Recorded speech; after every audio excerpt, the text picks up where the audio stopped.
All right. All right, hold on. I'm gonna make sure get the right thing queued up here. All right. Adelaide, what episode is this? This is episode 2 of the TripBee podcast. Okay. You are listening to TripBee. Do you know I hate German sausage jokes? Do you know why? They are the worst. You son of a...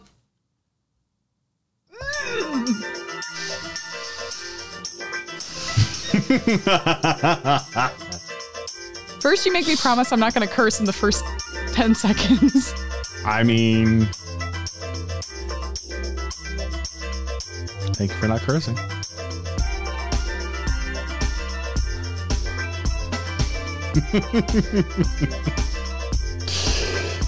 I now hate you more than German sausage jokes. That was a terrible joke. That was the best. That was so bad. You are the best. Literally the worst.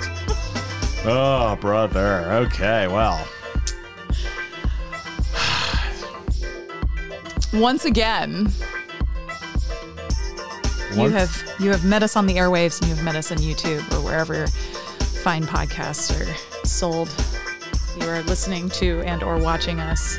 You are currently hearing our theme song, Mama Coco, presented to you by Blake Symphony. Highly, highly, highly, highly recommend you check him out at Blake Symphony. Literally everywhere. At Blake Symphony. BLAKE Symphony, as you would know to spell it. All right, and apparently we have a big announcement coming from Blake dropping soon, so be sure to stay tuned. Stay tuned. Yeah, good stuff. All right, yeah. Well, let's start. Let's get into it a little bit here.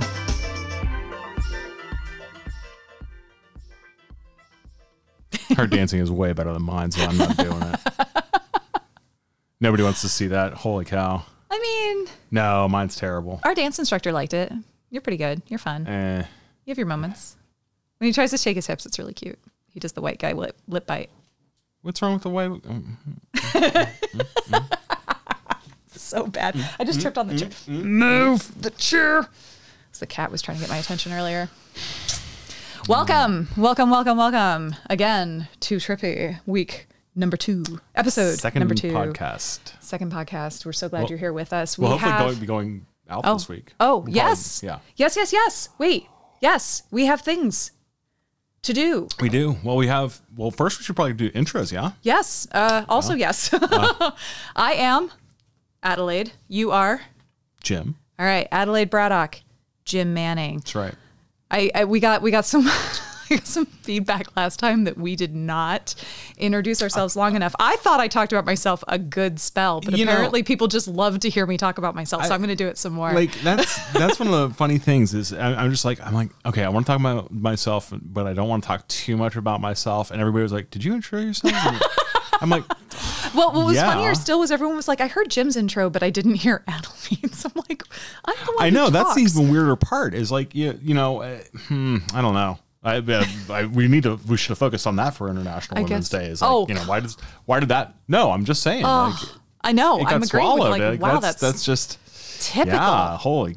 Typical. Not noticing the woman who introduced herself, and frankly, she's white better. Guy. What the heck? Whoa. Hey, hold on. All right, time out. Step back before we fully blow this opportunity here. Quick fun fact. There we go. That's a little too much ceiling for me. Okay. TripBee, just for everyone's awareness, is an up and coming product here. All right. We are a platform. We're on the tracks. We are. So I'm pretty proud of this one. We call ourselves a travel research and itinerary planning platform, right? We've got all these great things that we're going to be presenting to you. So you want to stay in touch with us. You want to subscribe with us, and you want to get to know us, because we are going to be your go-to resource for everything travel planning. If you've ever had to plan a trip, absolutely. If you've ever had to logisticize going somewhere, especially if you have to do it with other people, not even just with your, that's not right. But like, not even just traveling by yourself. Pointing at this, holy cow! The it's not weather easy. presenters. hell, y'all got a job. Meteorologists, yes. No, but the point that I'm trying to make here is everything that you have to do that's logistical around travel planning. I cannot talk today. This is boding well. Got thick tongue. Right? You know, I have a remedy for this, and we're going to talk about it when we do our... Hey, here's this the remedies. This is currently just club soda. We're going to talk a little bit more about what is going into that club soda in just a moment. Just club soda? For the moment. All right. So... travel planning, as we all know, is a huge pain in the rear, right? So the idea of being able to plan something without having to do like all that additional work of getting inspired, learning about the place that you're going, getting logistics around where you're going to, and then collaborating with all the people you want to go with. This is what TripBee is for. So if you've ever looked for a product that's going to help you get to the place you want to go to, that is us. That is what we are building for you. That is what we want to be experts in the room on for you. So we're giving you a platform where you're going to be able to do all of those things. Again, not get into the weeds on it just yet, but get excited. Get thinking about like, okay, if I had an application that was going to help me research where I wanted to go and plan that travel without me having to do a whole lot more than just save things in my Pinterest board, like you may have found your place. Super dig it. You may have found your product, right? Like you might be at home. So enjoy us. In the meantime, me and Jim are working on giving you a bunch of content so that you can get that inspiration. Right. So you can go to these places and feel like, oh, there's a whole wide world out there that I haven't ever seen before. And I want to go check it out and enjoy and feel excited about it. That's Is that Disney? Did you just screw us? No. Also, did you just curse within the first 15 minutes? No. That's not 15 minutes. It's 15 seconds. Oh. Also, I have a new sound effect for that. Oh, this is going to get... Oh, Lord. I love it. Can we do the sound effect? Really? Oh, for goodness sake. It was very anticlimactic. Oh, my God. Oh, my God. That is spectacular. Oh. Wait. I want to try. Ready? Mother...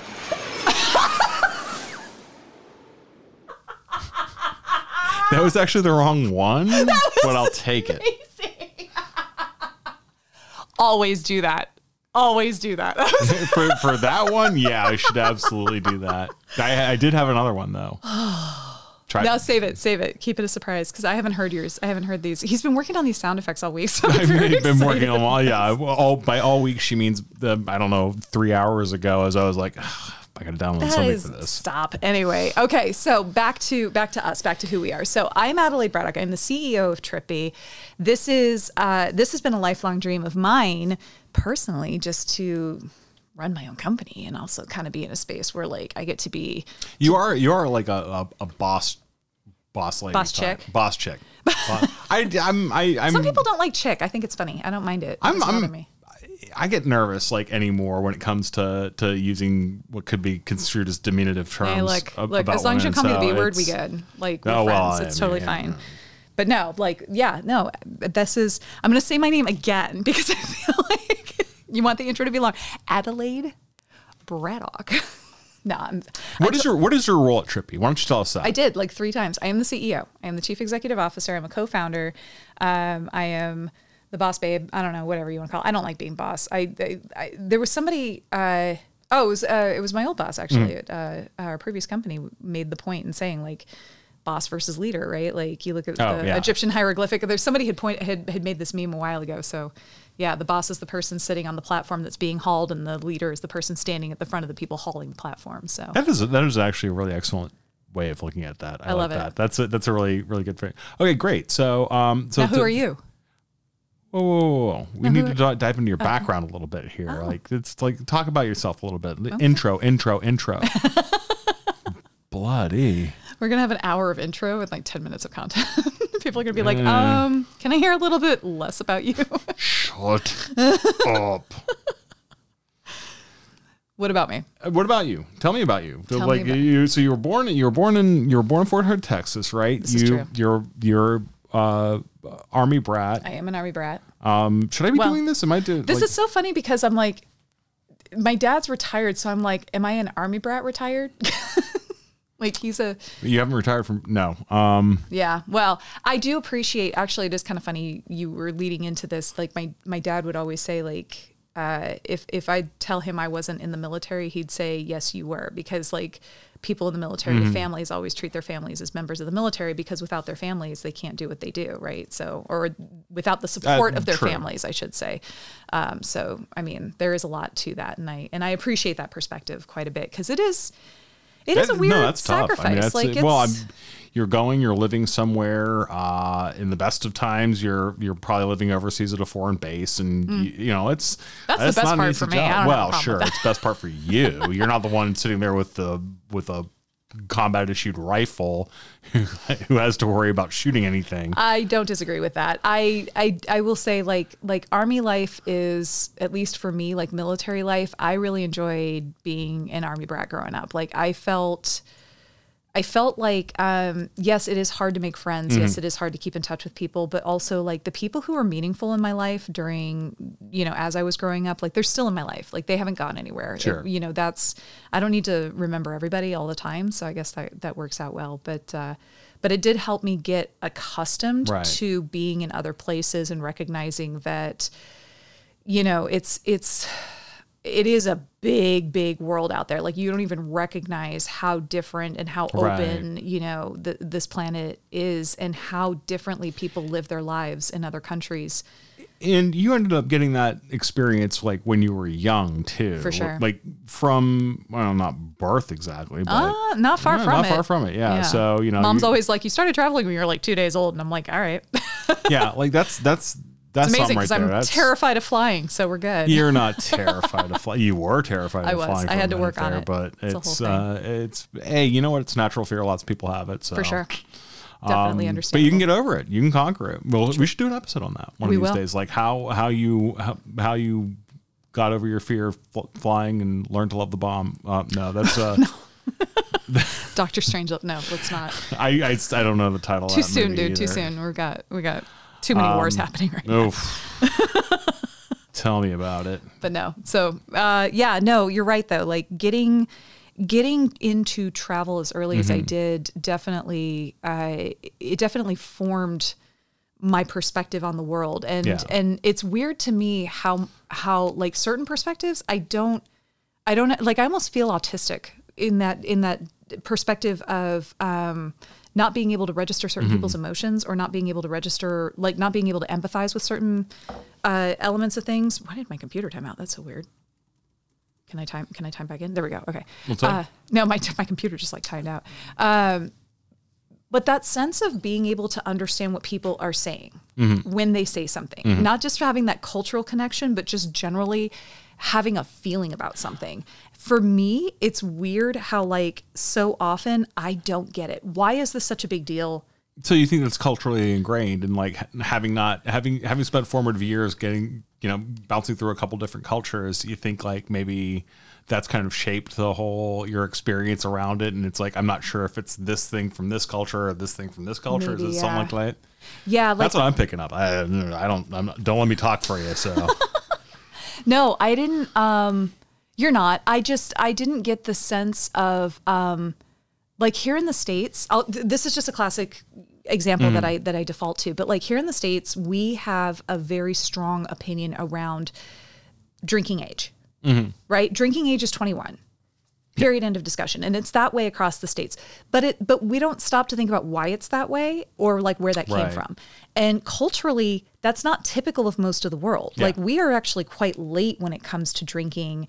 And by the time you get to 21, and especially now, the way that as globalized as we are, like people may have experienced drinking in other countries, maybe taken a gap year after high school or something, but certainly like been exposed to it in high school or even as young as middle school. Okay. And you're saying like, well, why do I have to wait until I'm this particular age? Like I've been legal to vote, I've been legal to drive, I've been legal to do all these other things, but I can't decide if I can have a beer with dinner or not. Like, whereas in other countries, it's, it can be as young as 12 or 14, like official drinking age. I think someone was just telling me the official drinking age in Mexico is 14. So do not hold me to that. I did not come up with that stat. I didn't look it up. I didn't verify.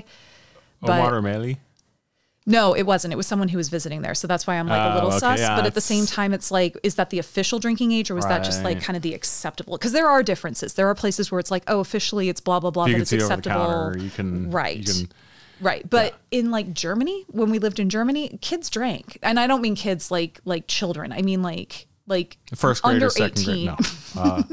But like 16, 17, right? Like kids drank as it were, and it was perfectly acceptable. So in my family, we always had this very relatively cavalier attitude around alcohol where it was sort of like, okay, you at 14 years old in my family, you were okay to have a drink. Well, maybe it was closer to 16, but it was like you were okay to have a drink. It wasn't a big deal. Correct. And it wasn't a whole beer or a whole glass of wine. It was like you get a little bit of wine or a little bit of beer with dinner, and that was all you get. You demystified it. And you don't go anywhere afterwards. Mom and dad were very clear. It's like you stay home. If you drink, you're not going anywhere. And as they got to see how we handled drinking, they got a sense of like, okay, were we learning how to be responsible with our drinking? By the time I got to college, all my friends were like, let's get faced, right? Let's like totally get wrecked. Let's do this and that. And I'm like, the first time I ever got proper drunk, I was so hammered that I vomited. And I was like, why would anyone? And then the idea of like puke and rally, I'm like, no. Or hair of the dog, no, I cannot. I'm like, no way. Like I was in my 20s before I learned that, so I feel you. Yeah, you're kind of the opposite though, where you're like, you kind of grew up without that sort of like boundary. I grew up in like my mom. Bless her, she's a teetotaler. I swear this has to do with travel. I promise.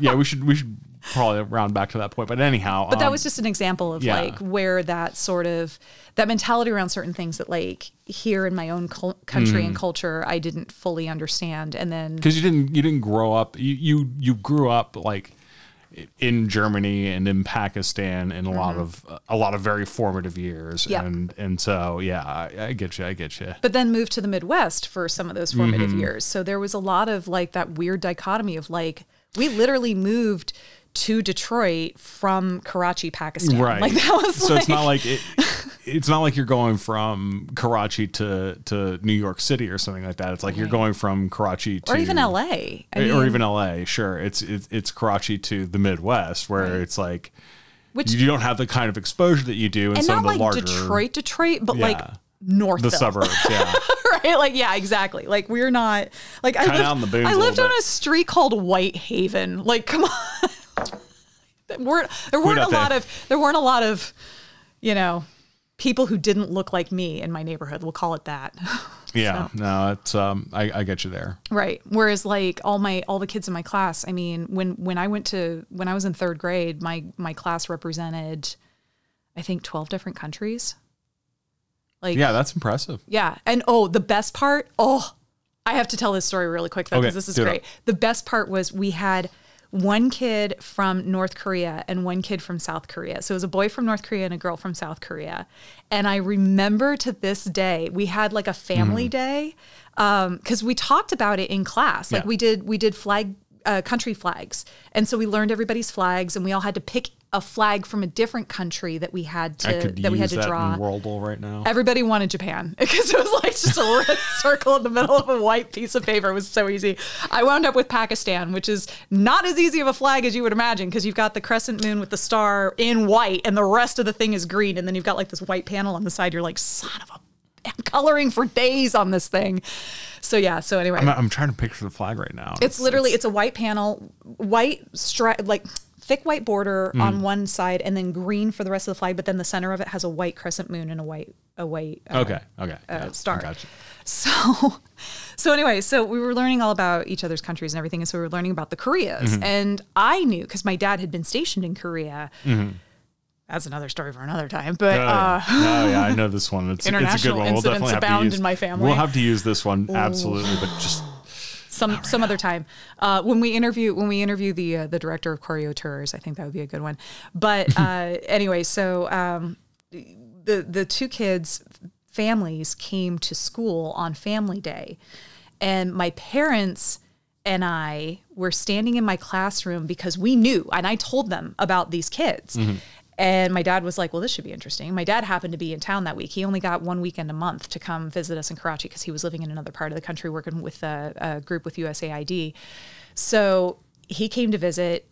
We were doing family day, and they said it was the wildest thing. You watch these parents, these two sets of parents walked in, and they went up to each other and they kind of circled each other to like how do we, and then they, annyeonghaseyo, and they started like introducing themselves to each other, and immediately was like, we all speak the same language. Oh my God, this is amazing. And then they just like, they were instantaneous. Like everybody just, it was like nothing. It was like they were from the same country, and the culture was all the same. Like everything was the same. It was absolutely insanely cool.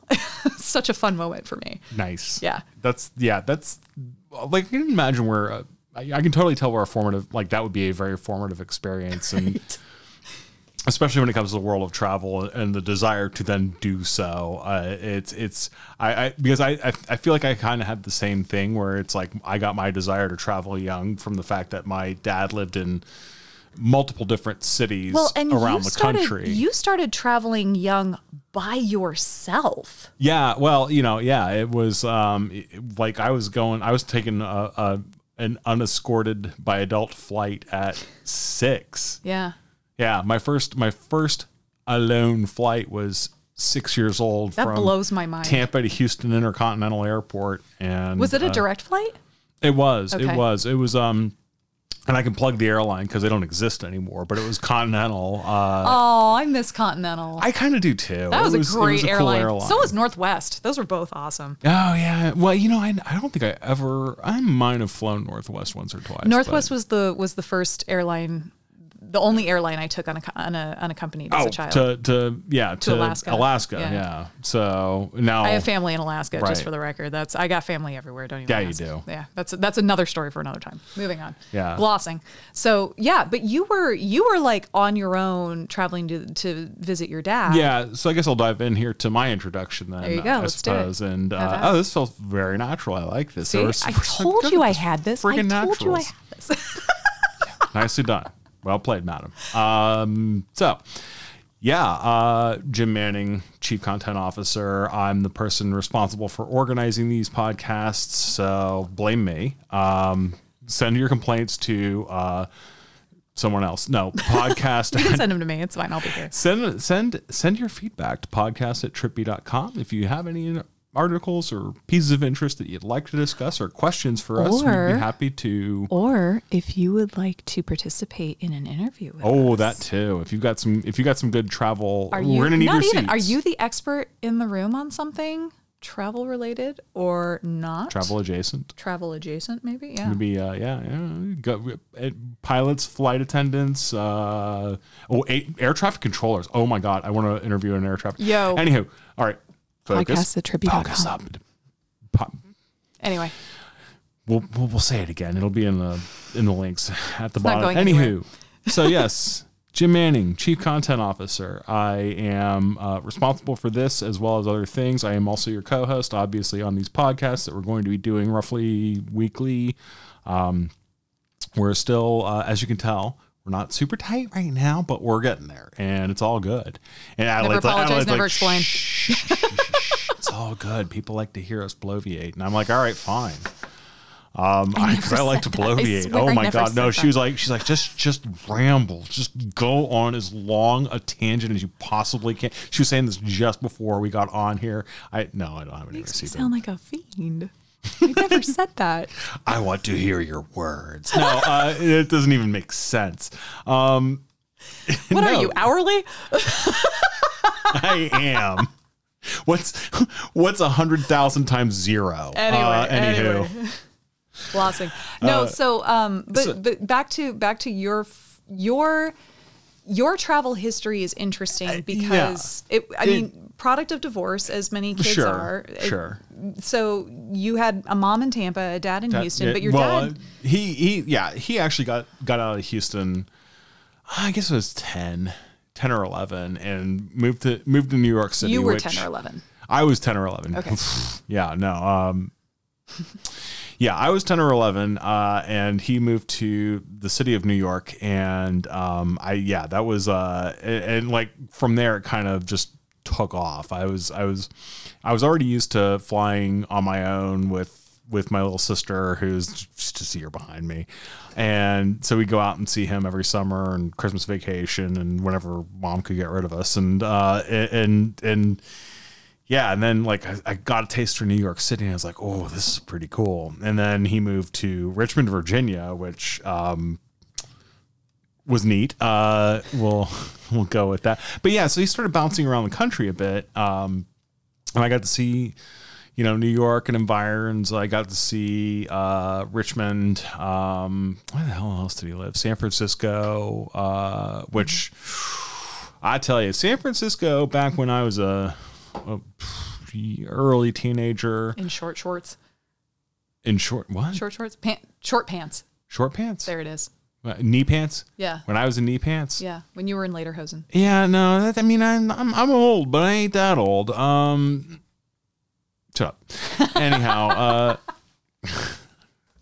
I stopped wearing corduroys in second grade. Yeah. So no, but that was really cool. And then he gets moved to Brussels, Belgium when I was 18 years old. And like, that was just it. What a place to be at 18. Oh my God. No, Brussels was incredible. I've never been. Or at least not as an adult, because there's plenty of places I've been to as a child because my parents dragged me all over the place. But I'd be interested to see how Brussels has changed in the intervening 3 decades. Because I'll be the first to admit, when my dad was living in Philly or was living in New York, we actually came down to Philly and DC. And I was like, oh God, what have you done? And the cities were in rough shape, and he legit would not let us ride the subway, even with him in New York. Like, he was like, no, I have to return you to your mother or she'll murder me. And that was probably true. So he was like, yeah, no, we're not. Yeah, there's not much your mom gets violent about, but I feel like your disappearance that would be a friggin' tornado. Anywho, so yeah, wouldn't do that. But then we go over to Brussels, and I'm 18 years old, Rachel's 17, and friggin' he's like, yeah, why don't you go into the center of Brussels? I'm like, how? And he's like, take the subway. And I'm like, all right, fine. So, here we are in a country where, for those of you who don't know, Brussels is a really fascinating country where it's made up of... Brussels is a city. Thank you. Belgium is a really interesting country that's made up of... I got you. Big hearts, baby. Well, actually. Yeah, well, it's appropriate considering the first news story that we're going to talk about whenever we ever get there. So it's comprised of like a French southern portion called Wallonia, and wait, is that right? Yes, yeah, and a Dutch northern area called Flanders. Oh, what? Because they're Flemish. I thought it was Flensburg. No, no, that's. Oh my goodness! I got the giggles. I'm sorry. Rein it in. I'm sorry. I'm trying. No, I'm trying. This hopefully this is entertaining for you too. If not, have a drink. Still club soda. Still club soda. Right. I haven't gotten to my drink intro yet. That's fine. It's fine. It's all good.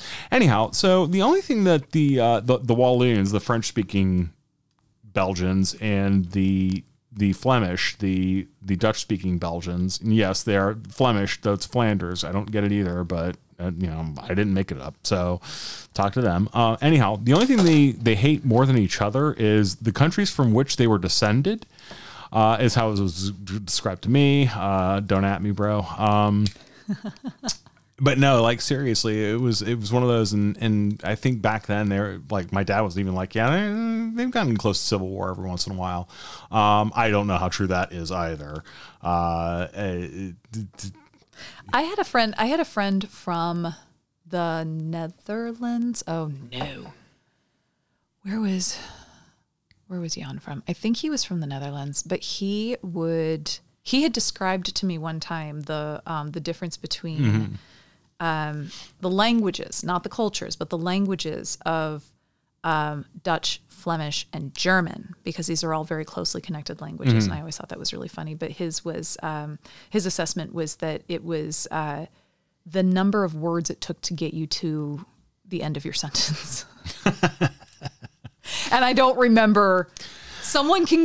Please do at me on this one, because I would like to know, or at least with the correct information. Don't at me. But I mean, like, I would like to know what your take on that is, if you are a native speaker of any of these languages. But yeah, I always thought that was really funny. Yeah, but it's such a fascinating country, and it really is like one of those places where it's like, how did this come to be? And I really actually need to look into the history a little bit more. But anyhow, Brussels is a gorgeous city, or at least it was way back when. I'm sure it is still. And then there was Bruges as well. We got to go to Bruges, and my dad took us at the time on like this grand tour from the moment we got off the plane. It was insane.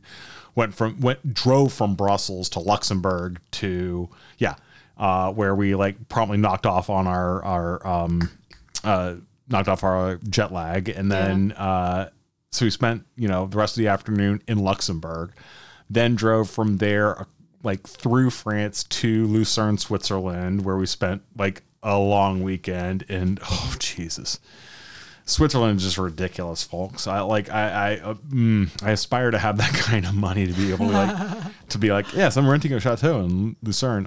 It wasn't actually a chateau fully that he rented. It was like a couple rooms, but it was gorgeous, just stunning, absolutely stunning. And then you go over the Swiss Alps to Ticino, which is another canton in Switzerland that borders Italy, and it's like, it's full on Italian. They speak Italian. There's leave your French at home, leave your German at home. It's leave Italian. Your Romansh at home. Yeah, all of that. Like, I don't know that I ever ran into anybody who spoke Romansh there, but then again, I was like, I don't know, because I spoke English and bad English. It's a fun fact of Switzerland. There's no such thing as a Swiss language. Is Romansh not? No. Oh, okay. There's no such thing as Swiss as a language. I should phrase it that way. I thought Romansh was like German, French, Italian, Romansh, and English. Yeah. Those are the official languages of Switzerland. Yeah, and it's very like it really is Confederation Helvetica. Like it's actually they are very loosely, by our standards, allied with one another, but they are the Swiss. It is the Swiss Confederation. And then, so I wanted to say something about this that's fascinating, because you're going on this whole bit, and it's explaining a lot. Because we just attended PodCamp yesterday, which for any of you who have the opportunity to go to a PodCamp, highly recommend. Good stuff if you're interested in podcasting. It's an unconference, so it means you go there, you recommend a session that you want to do, or you can request a session that you want to do, and people will do the session for you with information that you need to have about whatever your topic is. And it can be podcast related, it can be multimedia related, it can be. We did a session on cameras and politics, and we did deck wars, all this stuff, deck battles. Anyway, we were at PodCamp. So one of the questions that was asked prior to PodCamp as like an icebreaker was, what is your favorite city? Or what's your favorite place to travel to? That's what it was. And Jim picked Belgium for this reason. Yeah. And like, this was the jumping off point that was like, well, you explain. 100p. No. So we went there. That was the first trip, and the first trip I ever needed, like, Dad actually took us to get passports and everything so we could go on this trip, and we got the passports, and then Rachel and I finally went, and we spent a month and a half over in Brussels, and like, I never looked back. I was just like, and it was kind of frustrating because like, life ended up getting in the way. We'll leave it there. And then I wasn't able to make any money to go anywhere or do anything in Florida. And, but I just had these international travel aspirations. And, but that's where it all began, was, going to Brussels and seeing Europe and just all these different locations. It was, Luxembourg, Lucerne, we went, Netherlands. There's, Maastricht, Netherlands. Yeah, and then back to Brussels. We spent a day in Bruges, and it was, and I'm 18 years old, and I'm just like, oh. And so, that was it. And yeah, and then, cut to years later, 15 years later, I meet Adelaide, who's just like, yeah, I've gone to these cool ass places. I've been everywhere, like, man. Yeah, basically. and I'm like, oh, I think I might be in love. And then, so we ended up doing some really cool stuff on our own. Well, what I love about that, though, is the sense of having that one destination that became the permission that you needed to go to other places. Because I think a lot of people miss that, especially when you get, I hate to phrase it this way, but stuck. I'm trying to think of like a better way, because to your point, life gets in the way, and then you're like, this is where I am. This is what I'm doing. This is my life. This is what I have to do to make ends meet and like live my life and do my thing. Traveling to another country, or going to school in another country, or getting a job in another country, or it becomes, if you don't have somebody in your life who can really kind of model that for you, it's extremely difficult to then go out and do it on your own. It's harder. I don't know if it's extremely difficult, but it is harder. I mean, it's easier if you have someone who can do that for you, but I mean, that doesn't mean that it's impossible or that it's even super hard. I mean, it just like anything in life, if you don't have a model for it, it's hard to know what to emulate. And in this instance, that's exactly what that was for you, was having your dad model for you what it was to travel. In my case, having my parents model what it was to travel, for work, like not just travel, but live overseas, like living overseas. Let me tell you something. When it comes to the idea of living overseas, doesn't scare me a titch. Like not even the slightest bit. You want to put me in front of a room full of people and do deck wars, I will have a full blown panic attack, because that happened to me yesterday. But the thought of getting a visa, getting a job, picking up my stuff, moving my pets, moving my spouse, moving my family, moving my stuff. That's stressful. To another country. It's really tough. Doesn't faze me at all. It's just like, okay, you want to let's just go. Let's just move somewhere. And I'm like, all right, let's just find a place and go. Yeah. And I don't know if that's privilege. I don't know if that's model behavior. I don't know what that is, but I'm not saying it's not hard. It's definitely difficult, but it doesn't scare me. Well, and I think once you've done it once or twice, it's a little bit more like, oh yeah, okay, it's different for each country, obviously. And absolutely. You're absolutely going to find that information on at TripBee.com. But yeah, it's tough once it's tough to do it for the first time, and then you kind of have an idea of, I need to go out, I need to get a passport, and then I need to find a sponsor and get a visa, or vice versa in certain cases. And, then it's like, from there, it's kind of like, well, roughly speaking what the steps are going to be. And, all right, once you have kind of an idea of the steps down, I think, and you've done it once or twice, it's like you've gotten inured to the whole, the difficulties of cutting through this red tape. It's like, snip. All right, here we go. So, yeah. But of course, you know what questions to ask. Yeah, I think that becomes you have the known unknowns. Like, okay, here's the information. And I'm sorry to quote Rumsfeld for anyone who's not a fan, but that is actually so apt in so many circumstances, because you have the things that you have the things you don't know, and then you have the things you don't know that you don't know. And that is like, especially when it comes to travel, especially when it comes to moving, you may not know what questions you need to ask. Yeah. Like, you might know to ask, do I need a visa? But you might not know to ask, okay, does my visa need to be is there a certain level visa that I can obtain at this level if I just make a different decision around how I move to this country, right? Like, a lot of people don't realize, like, you can move to Thailand on a retirement visa. People want you to move there. You can move to a lot of places on a retirement visa. Yeah, for sure. But that's just one example. Like, you retire and suddenly it's like, oh, you have a whole new status in life, regardless of what age you are. If you can prove that you're retired and you can say, I want to retire to your country, they want your retirement money. Absolutely. You will help their economy So by all means, take advantage, move to another country. Yeah. So anyway, just, don't be a jerk about it. So yeah, well, definitely don't be a jerk about it. But that's just kind but of then again, when you own the land there and everything, they're just kind of like, pay your taxes and here's the deal. Do whatever.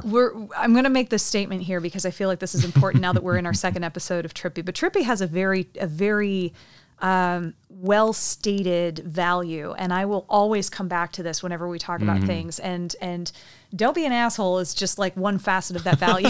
Hold on, don't be a. Say it again. Don't be a. There it is. That's perfect. That's so great.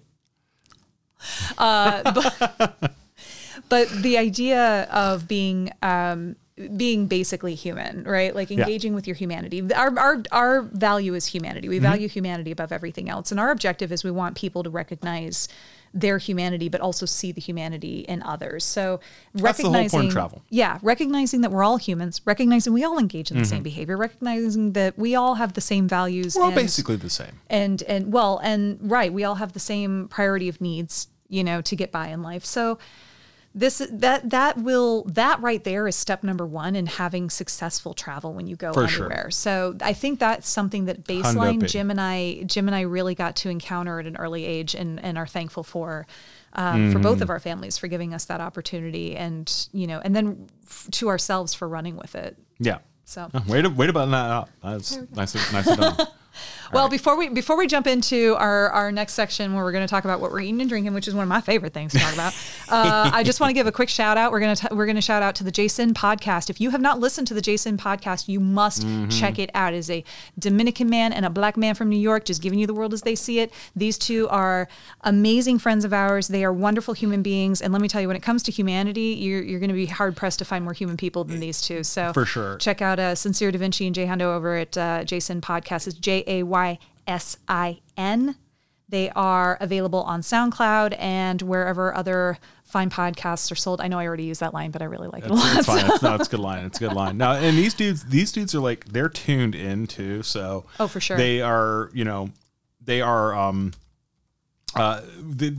like if you want pop culture information and just some really entertaining. I'm not politics. Anything pop culture related. Like if it's relevant, if you can find it on Twitter or Insta or something like that, like they guarantee are Sin's got an opinion on it, no matter what. for sure. And like, the dude we actually stole a segment from them that we're gonna do at some point, not today, but one of these episodes we're gonna do. It's called Let's Argue. It's my favorite freaking thing. He'll just say something totally problematic and off the wall, and you just just like go for it. You're like, he'll say something totally problematic. Don't get him canceled. I'm not. Don't get him canceled. Don't do that. I mean, problematic. Like I don't like sweet potato pie. Like that was one problematic. To some people, it is. I'm not saying. He didn't say like Hawaiian. Oh yeah, I just did that. Yeah, no. I actually heard a record scratch somewhere in North Philly. There's no friend of mine who likes Hawaiian pizza. They may say that they're my friend, but they're not my friend. Well, or they may say they like Hawaiian pizza, but they'll realize that my friendship is more important. We need to find somebody. So we need to find somebody to have for that Let's Argue segment because. I can't wait till we start interviewing people. We got this whole list of people we're going to interview. That's going to be so fun. And that's going to be a good time. 4-hour episodes. Anyhow. It's fine. People listen to podcasts for 4 hours. Piss it. Now, you'll enjoy this. When we've got some good people on our list for interviews. So when that starts happening, keep posted. But Jason podcast. Do it up. And thank you for the shout out last week. I forgot about that. That's super big, y'all. Glad to hear it. We're looking for that uptick. So. Such good guys. And it's big supports, man. So, yeah. So, right. Okay. Well, Jim. Onivar? What? Onivar? Onivar? Yeah. Oh, no way. Yeah. I've been saying it wrong. That's okay. Okay. Well, I'm not French, so I'm not offended. That's good. Jim. Onivar. Jim. Yeah. Jim. So now we're getting into. Allons-y. What are you drinking, sir? Oh, hang on. It's segment. Segment breakup time. Segment break time. I forgot he's been doing it. We're jetting off to the land of what are we eating and drinking. It's amazing. Which is ironic considering that what I'm drinking is very, very local. It is Victory This is, if I've done it right, victory. Woo! Fly, Eagles, fly. No, that's another thing entirely. But not getting into that. No, we're not getting into that. We're not a sportscast. Although the Lightning are the best hockey team of ever. They are the best Lightning team of ever. I maybe should have had fewer of these before getting on air. I'm fine. I'm sober, sir. I poured myself half a glass of wine, or half a bottle of wine. Nope, not showing that on camera. She almost wasn't able to. Anyhow, what are you drinking? What am I drinking? I am drinking Victory beer.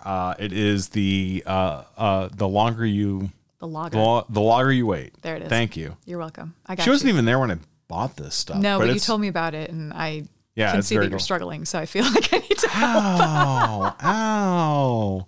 Would you like some club soda? I got water right Okay. here. It's fine. I don't like that spicy water. I can't do the spicy Actually, water. I do have water. I forgot about that. I am a beverage goblin today. Holy crap. No, that's good. That's good. And funny thing is, like, we're not even hungover. No. Although tomorrow may be a different story might be entirely. different. Yeah, for sure. So it's the lager you wait. It's so these folks are based in Downingtown, which is not terribly far from where we are in Center City, Philadelphia. Big ups. Said I'd never lived here at one point 30 odd years ago, and here I am. I'm like, oh my God, Philadelphia is the most amazing city I've ever. You're welcome. I know, right? That's you and Corey. You and Corey Ladislaw. Yes, definite shout out to Corey. That's another. We have to have her on as a guest because holy crap! Talk about somebody who never had a model for doing anything and was just grew up in like rural Florida. I wouldn't call Tallahassee rural. Wouldn't you though? Okay, well, whatever. I'm not. Apologies to Tallahassee. I'm not like it's not. No. That would be. It was me hedging. I was like, Anywho. Before I dig myself any deeper, but no, yes, absolutely. Like astounding woman. Grew up in Tallahassee. Coder. Yeah, got into software development. Became one of the foremost Android developers in the world. Like she's very well known. Spoke at conferences everywhere because she was just like, I'm going to go out and do the damn thing. Right. And she went out and did the damn thing. But she has been, she's taken herself all over the world, now lives in England, which is phenomenal. Yeah. And I think when we do our interview, it should be local, but Oh my God, I would love to do that. I would absolutely love nothing more than to do that. But no, like it's seriously though, like she's one of those people who like, she was just very, I hate the term self-made because there's 99.999% of the time a self-made person isn't in fact self-made. They've had lots of people really picking them up. 100% of the time. No one is 100% self-made. Corey is the exception that proves that rule. She had like so little assistance. And I'm sure there were people around her that I didn't know about and everything that were really helping her out and everything. But like, yeah, she really is somebody who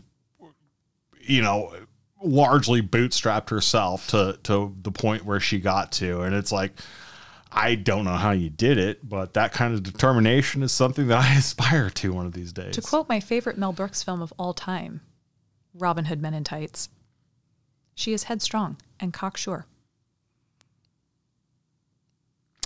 So what are you drinking, Adelaide? That's what you got over there. Good seg. Speaking of crass material, so mine is a little bit less local, but not as far away. So like I said, I have this club soda here. The reason I have this is because I was going to put some bitters into this club soda. The bitters that I am adding to this come from a company called TNT Bitters. They are based out of New York. The founder of TNT, I forgot her name. Oh my gosh, this is not great. But she is adorable. I'm looking at the website right now because I'm trying to see if it's on there. Anna. If I said your name wrong, I'm sorry. Mike as well, it appears. But Anna, she did a farmer's market of sort, like a winter market in New York, and she and her mom were working the stall together. And so we happened by, and they insisted that we do a taste test of some of their bitters. So we did. Oh God, it was so good. The first couple ones, and this is personal. This wasn't even like they were bad. It was like, this is a little like not my flavor composition, but they were definitely unique, like really good pungent, because you want that from your bitters. You want like a kick in the groin with this stuff. But anyway, so she does these really beautiful. So we have the TNT Alibi. It's got. I just noticed this. It says lie. What? That's weird. That's great. No, it's an alibi and it said lie. That's so funny. So anyway, so the Alibi bitters are the aromatic and citrus bitters. So I'm going to do, I already gave them a good little shake and then put some of those in there. And I think Anna by trade is a chef. So she has got the flavor stuff down pat. And then I'm going to add to that a couple of shakes of this Fire in the Hole, the Poblano. Love this. This is it's good because it's not, you get the pepper, but you don't get the spice, like overwhelming. Oh God, it smells like perfume. I would wear that. I'm serious. It smells so freaking good. Good to know. And then this one. All right. Pink Mist. Smoked grapefruit bitters. This stuff, let me tell you something. So last week, if you listened to us, Jim was drinking a vermouth with club soda, which was vermouth. Do not call it vermouth. A sweet vermouth, martini and Rossi Asti, sweet vermouth with club soda, a little spritz of club soda, and a twist of lime. Or lemon. This was our traditional drink in Barcelona. So if you were to do one of those and add just a little bit of this Pink Mist and maybe even like a dash or 2 or 5 of the Alibi, let me tell you something. You've got yourself a hell of a cocktail. This is some good stuff right here. Yeah, and just so you're aware, Adelaide, so beautiful. I once challenged Adelaide to find something that she would not want to have spice in. I actually came up with a lot of recipes. She legit could not think of anything that she wouldn't spice up. I was like, orange juice. I was stunned. I was I was floored. I had no clue. She was just going to be like, no, I could totally spice that. And then, but what's wild is you taught me a couple things about that, like Mexican chocolate. Like, did not know that spicy chocolate was a thing and could actually be rather good if you're in the mood for it. Extremely. I mean, here's the thing, like a little kick in the seat every once in a while, like, what is it? I like to say a little dabble do you, but this stuff, first off, this is not spicy. Like what Jim's talking about, I'm not fully. Is that not? No, it's not. Spicy one? No, none of these are spicy, but it's okay. It's fine. It's just, they're aromatic. I mean, the whole idea is you're adding some depth of flavor to the thing that you're drinking or eating in that moment. And there's certainly, like, I could see some spicy dishes that I make adding a little bit of that Poblano bitters to it, you know, or even like like doing like, what would be really nice is the Poblano bitters with like a mango habanero margarita and some like birria tacos. Like that. Birria tacos for sure. I'm making birria tacos again. I made them one time. Okay, I gotta brag just like a hot little minute here. Like, your girl's a cook. She likes to cook. She likes to get in the kitchen. She's excellent. And I'm gonna tell you, we are gonna do a segment at one of these. Oh my God. And you can. I'm gonna be talking about how to make some international foods. Like, this is happening. Need to I need to get some video of you doing that, because holy crap. Like, that's just like, I'm here for it. Her cooking is fantastic.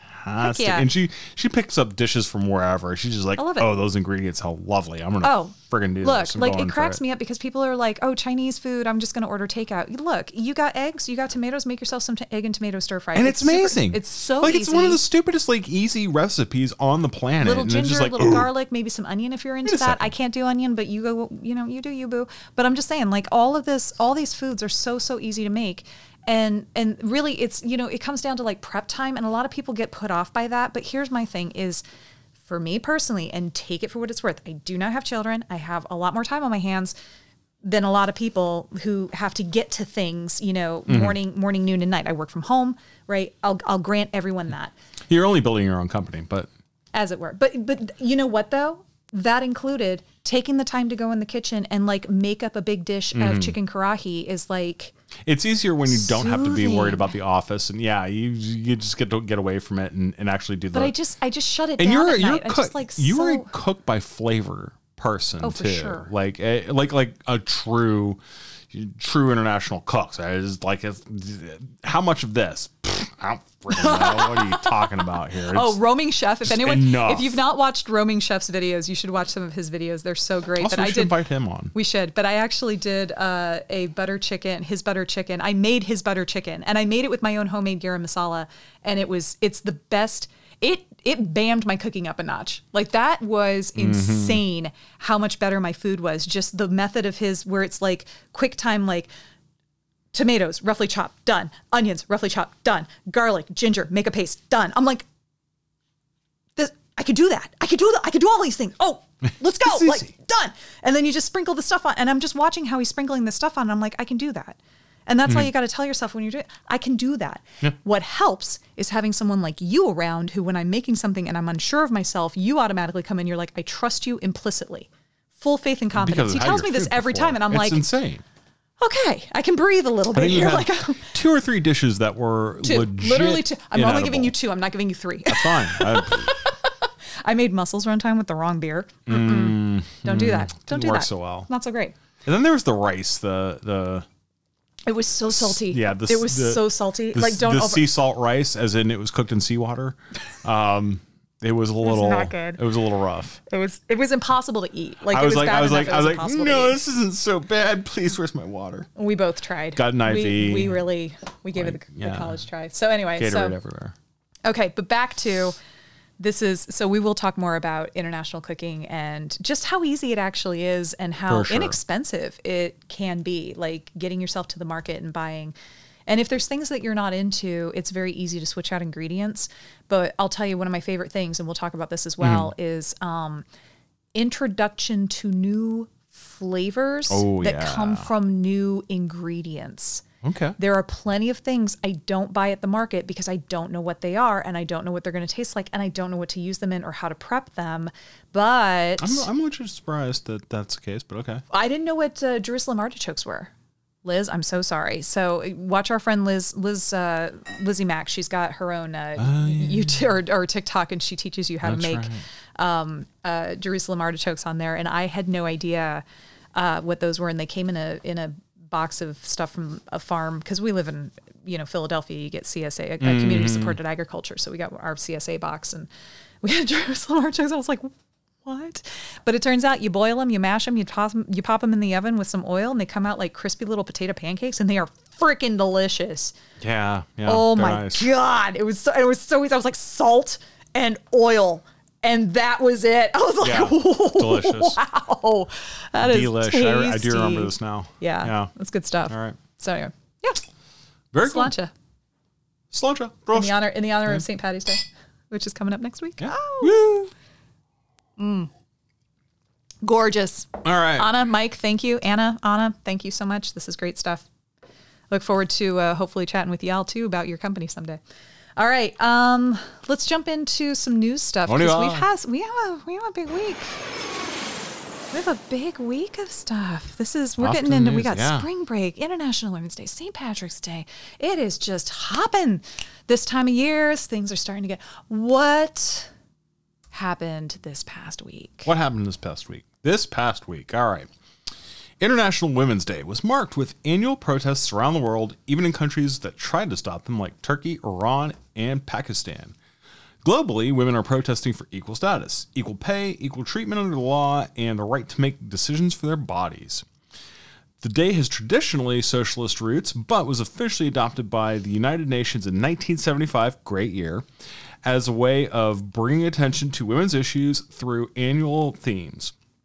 This year's theme is Digit All, Innovation and Technology for Gender Equality, and highlights stats like 22% of STEM jobs are held by women. 73% of women journalists from 125 countries have reported suffering online violence in the workplace. And a study of 133 AI systems from around the world found that 44.2% of them demonstrated gender bias. Not cool. Bad stats. Don't like those stats at all. Anyhow. Right.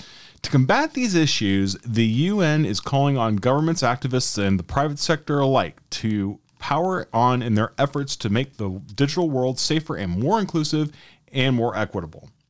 Facing a multiplicity of crises, global crises, we have a chance to create a better future, not just for women and girls, but for all humanity and life on Earth. And I tell you what, I'm going to comment on the story real quick. That's the point.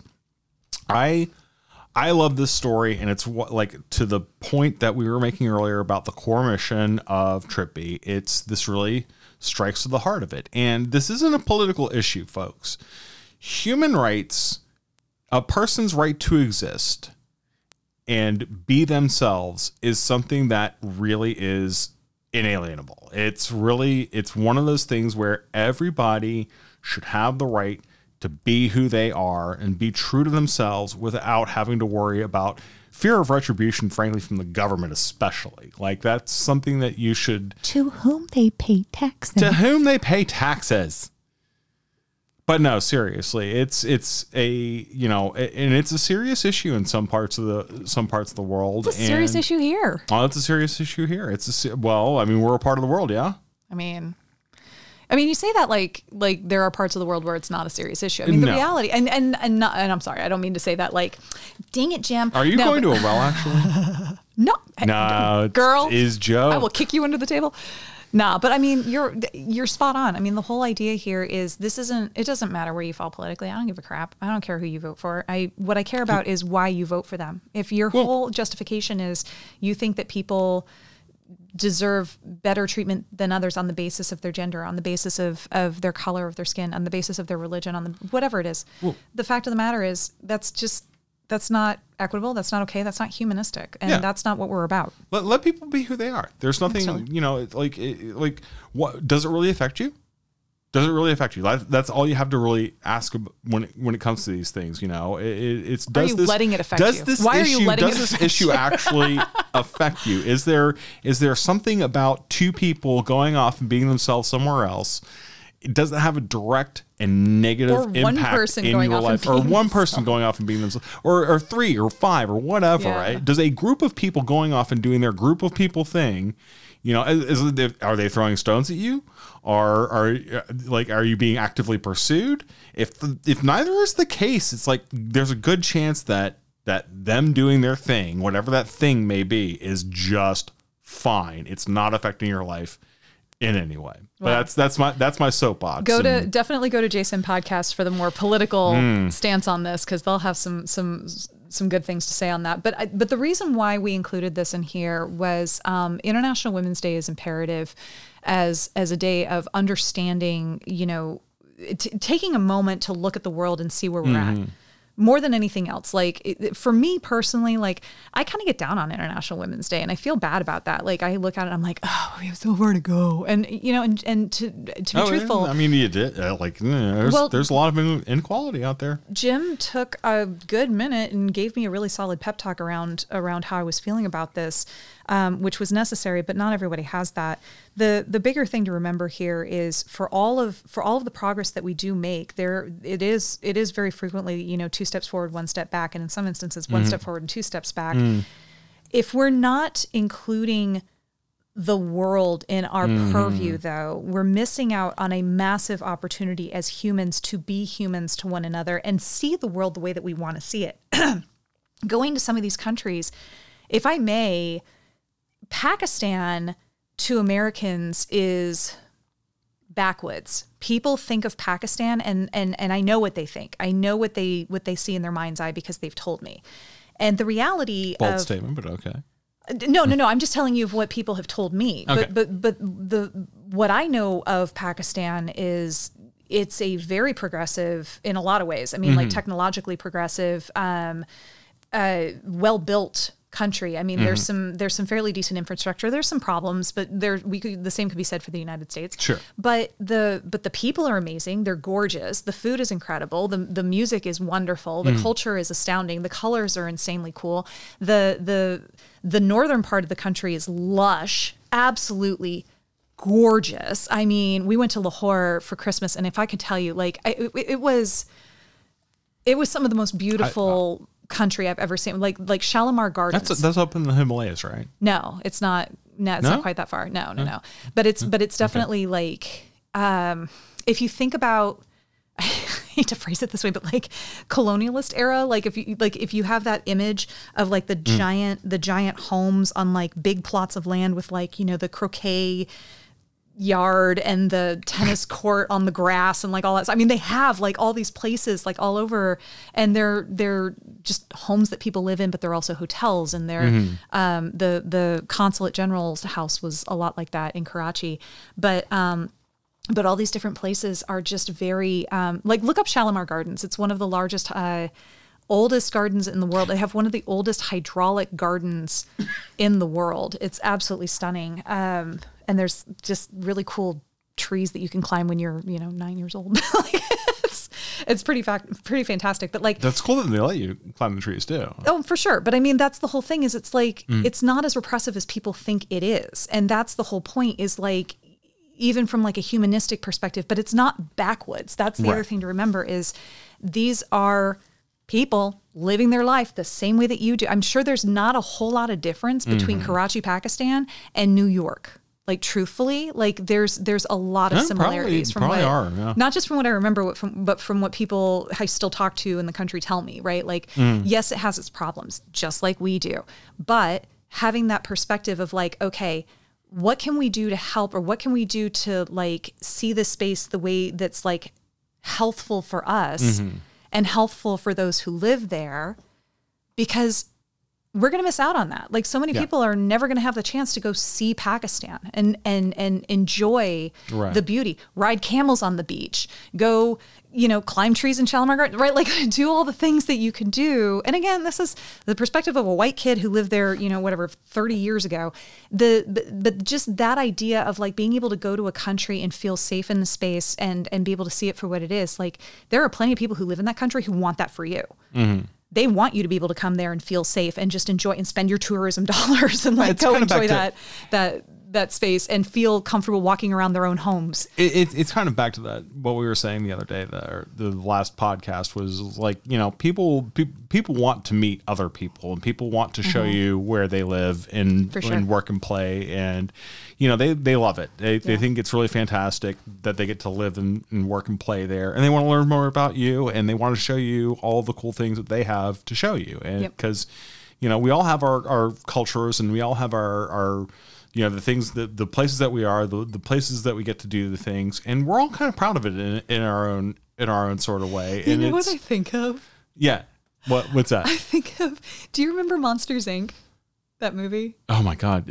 I know it's been a while. I know it's been, yeah. But if you've seen it, there's that scene where Boo, the little girl in the movie, takes Sully around her room and shows him all her stuffies and her toys and she's just bringing him all these things. Like I think about all of us, that's such a perfect visualization for how we as humans really behave. The moment someone steps into your space, what's the first thing you do? Oh, 100%. You've got stuff on display. Look at all this stuff I got back here. I have my stuff on display, not just so I can see it, but so that when people come into my space, I can be like, check out my stuff. But that's one of the nice things about those those movies and everything. It's like if you're watching something like that as an adult, it's kind of a reminder that like in us is still that kid. We're still, we still have a lot of that going on it's like, this silly little thing that I have here, and we've been taught to call it silly over the course of our years, but it's not really silly. No. It's something that we love and we put a lot of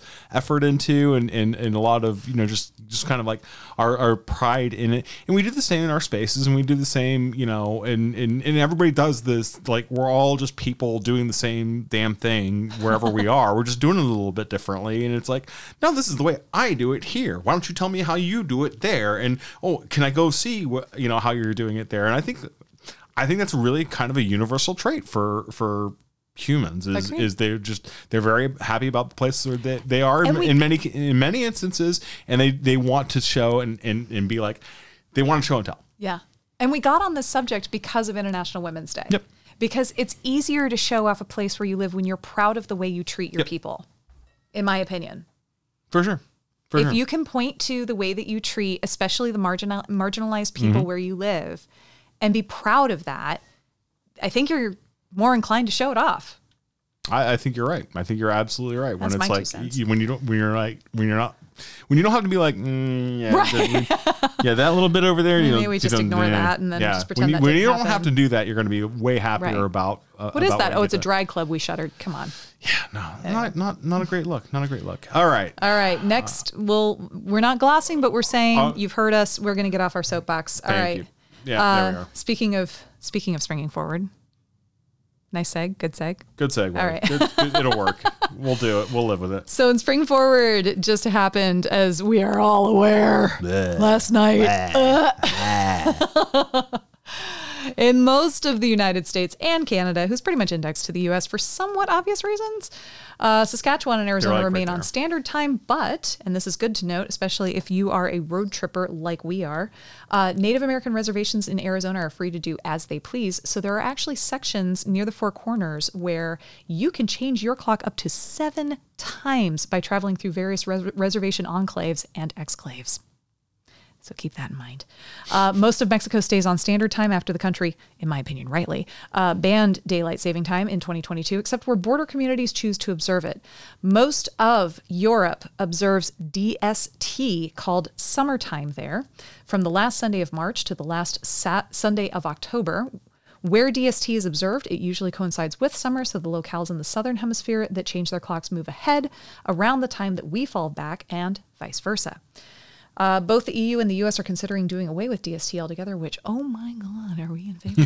Oh, can I just say, like, this is, and Jim wrote this story for me to present. I wrote. I drafted this. I'm like reading through this, and I'm like, oh, that's crap. No, stop. It's so God. There are a few things in here that aren't entirely true, and I mean, it's like, the whole Native American reservations are in Arizona are free to do as they please. With regard to like this one particular thing, these are free nations. Excuse me, True. These are sovereign nations inside the United States. Like, people don't realize, like, these are not part of the. They are not governed by the U.S. They are not upheld by the U.S. Constitution. Like, they are. No, they are their own entities. These are native nations inside the U.S. Completely.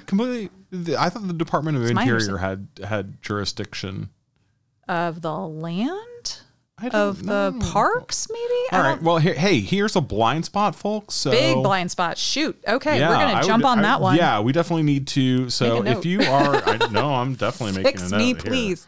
Yeah, we will definitely. So if you are warning. That's great. Yeah, no, like, seriously, it's I stepped on it a little bit there because I wasn't intending to go this far off, but seriously, like, I'd love to have somebody who has experience. Can you do your horn? I mean, she's not from the U.S., but still. Oh, it's probably it may not be all that different up in Canada. Deb Holland. I don't know. I would love to have. You know who else? I mean, no, sorry. Oh, folks. All right, Jim and I will have words after this. It'll be fine. All right. Oh, no. You don't know who Deb Holland is? No. Do you care to inform me? I have not done my job here. I have to get her title right. Hold on, because I'm very bad at this. Hey, Secretary of the Interior. I couldn't remember. I knew of the Interior, but I couldn't remember the Secretary part. Okay, I remember that now. All right. Yep. Okay. But I do that with everybody, to be fair. Oh my goodness. Yes. If the Secretary of Interior would like to appear on our show, and please educate us, because, oh my goodness, I'm feeling pretty dumb right now. Need it. Yeah, no. So sorry, I almost gave you a bloop moment.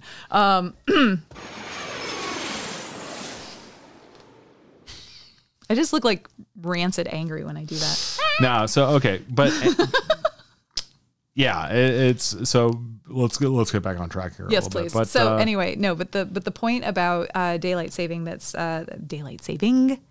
Thank you. Oh my goodness, that's like, hold on. I need to find a positive sound for this. Applause. Yeah. There it is. Daylight saving. You're welcome. I got you, boo. Daylight saving time and standard time, both, when we do the spring forward and the fall back, there are some very interesting studies around just how much effect that 1 hour has. And when you think about traveling, I mean, of course, jet lag is not like jet lag is not something you think about when you're only traveling one time zone over, but it affects you. It has an effect on the body. And when you're 1 hour behind, that can throw everything into chaos. And what's interesting is how, even genetically, like or I should say physiologically, our bodies respond to the stress of that 1 hour difference.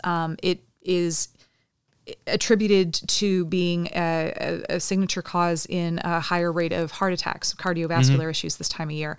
There are economic downturns, like measurable, that happen that directly coincide to the shift in 1 hour. So there's enough that happens that's negative, not including obviously the chaos that reigns in logistics of travel when you're dealing with an hour time difference.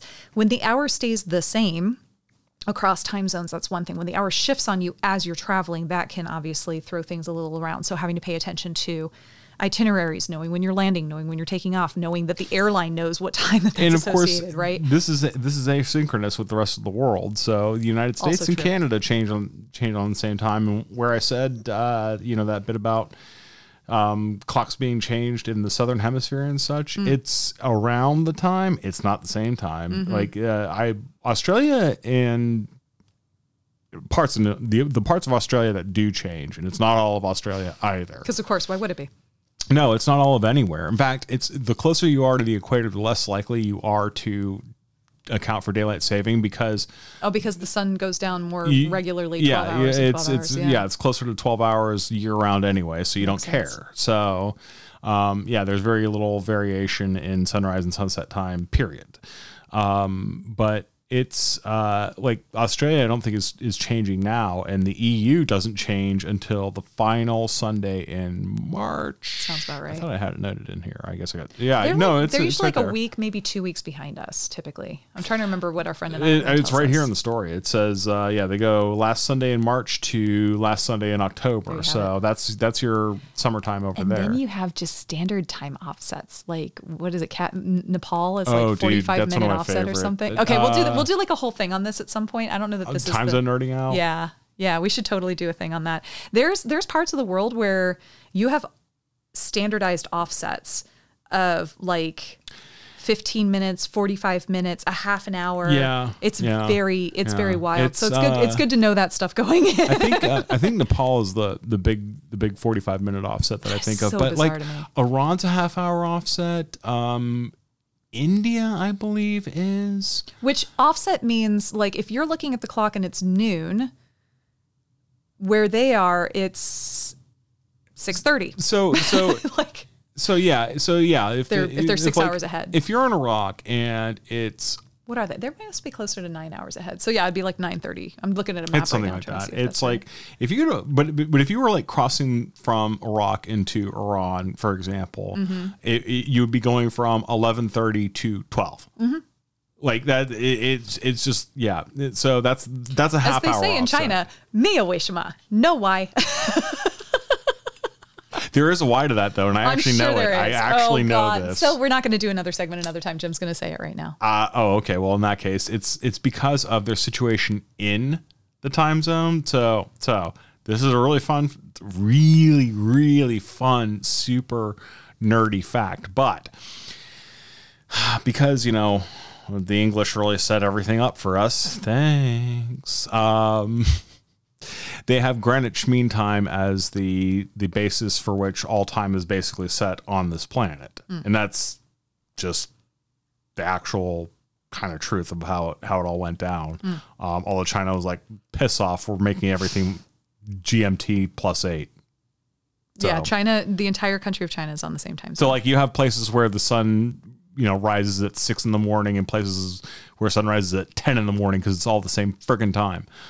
Which I can scarcely imagine. But anywho, you get used to it. So 0 degrees, boom, Greenwich Mean Time runs right straight through London because again, right. That's just that's the way it all worked out. Thanks Great Britain Empire. And but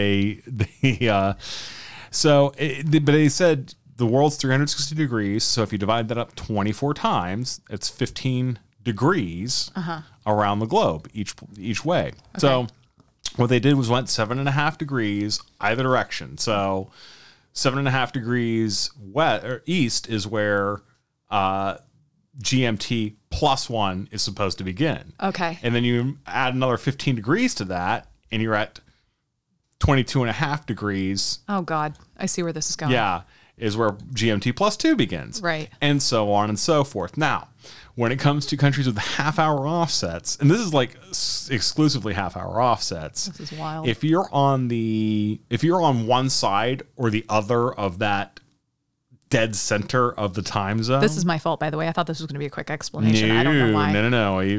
Why would you do that? You did that. This is your problem. My bad. So yeah. So if you're on either side, your country is exclusively on either side of that divide. They were like, no, we're going to do the half hour. Like, this is actually how it went down when they agreed on these standards sometime in the early 20th century. That's amazing. I know, right? And not in a good way. Just no. Why is that stored in my head? That shouldn't even latitude be there. exists, but longitude doesn't.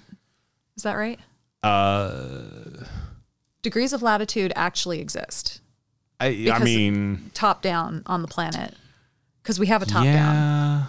Yeah. Well, and a bottom. Well, I shouldn't say top down, bottom up, because there's not like a bottom or a top. We're a sphere and we float around in space like a giant rock. But I mean, like, I'm not touching that. Okay. Anyway. Okay. Never mind. I leave it. I didn't mean it. Okay. Passports. Hey, if you want to travel to any of these countries, you need a passport. That's right. If you want to go and learn about time zones in another country from somebody who's not bloviating about the whole thing, as it were. And in a different language, so you don't actually have to listen. Passport wait times are, as reported by the State Department, which handles these things, are up to 8 to 11 weeks for non-expedited requests and 5 to 7 weeks for expedited requests. Today is the 10th of March. No, today is not the 10th of March. Today is the 12th of March. I wrote this a couple days ago. Today is the 12th of March, so that puts you into May if you put in a regular application for a passport. That's awful close to your summer vacay plan. So the site recommends that you pay extra. You pay the $60 extra to expedite just to be sure. The application plus execution fees total $165 for the passport without the expediting. So you're looking at $225 with expedition. With expedition. Good times. All right. Not the cheapest thing on the planet. So if you're not going anywhere, you're fine. If you're not leaving the United States, yeah. If you're going anywhere before May, you should have got your passport. It's so funny because like I take my passport everywhere. I don't know. Like, it's just like nice to have an extra form. That's just not my thing. And you know what? That's fine. Like, that makes sense to me because like it's not the safest thing on the planet. Like, traveling with my passport, if I lose my passport, then I got to replace my passport. And that's a P in the A. I get that. But for me, it's like, especially because the Real ID thing is so like up and down and everyone's like, when are we doing what? Folks, don't look at us. We don't know. We don't know. And like, I don't think Congress does. I think they just pushed it back again. We've been following it and we have no idea when the Real ID is going to happen. But regardless, just like, because that's always up in the air, I know, like, I have that sense of like, I'm going to be traveling somewhere and all of a sudden they're going to be like, Real IDs tomorrow, go. And I'm going to be like, fudgesicles. And I'm going to have my passport with me and be like, okay, I'm safe. And the one time when I did go to Tijuana, that was a one-time deal where it worked out for me because I was in San Diego for the week for a conference and missed. See, this is where TripBee is necessary. You almost did it again too. I did not realize. Yeah, I almost did that for booking our team for their. Yeah, anyway, it's the whole thing. One of our teammates is flying to Philadelphia for a hackathon, and I didn't realize he had an overnight and almost booked him the wrong day. But no, I booked myself to leave out Saturday. That was just a day. That wasn't even a red eye situation. But I was like, oh, well, I'm leaving out Saturday or I'm leaving out Friday. Like, no big deal. I just had it in my head. I'm leaving Friday. I show up to the airport on Friday and they're like, cool, glad you're here early. We can't book you yet, but by all means, feel free to make yourself comfortable in the lounge. I was like, oh my God, are you serious right now? So I had to figure out what to do that whole next day. And thankfully I had a place to stay. Like I was covered for accommodations. But I was like, I asked my Lyft driver on the way back, I was like, how far is the border? And he was like, 20 minutes. And I was like, right around the corner. Could I just like take a Lyft to the border? And he was like, sure. And I was like, I'm going to take a Lyft to the border. So like called Jim, told him my plans. So he knew where I'd be. And 6:00 the next morning, picked up my passport and walked into Mexico. It was great. So I don't know, but get your passport. Yikes. I'm the sober one. Get your passport, get it on order, get it done. It's not as hard as you think. I promise.